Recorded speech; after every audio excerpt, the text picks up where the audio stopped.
naman sa CIA! PBA! CIA! PBA!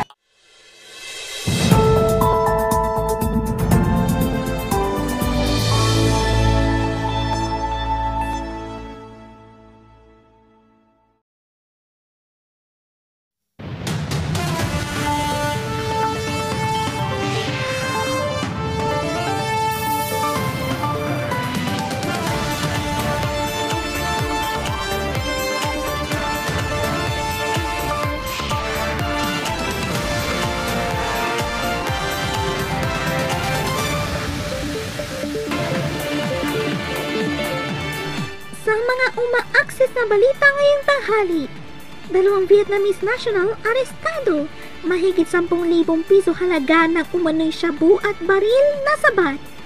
Ilang commuter at motorista stranded sa kalsada dahil sa baha at landslide. Ilang bahay binaha rin. La Nina maantala ulit, posibleng magsimula ito sa buwan ng Oktubre ngayong taon. At Gilas Pilipinas nakauwi na matapos lumaban sa FIBA Olympic Qualifying Tournament sa Latvia. Magandang araw, ako po si Hana Gayranod at ito ang News Access Tanghali.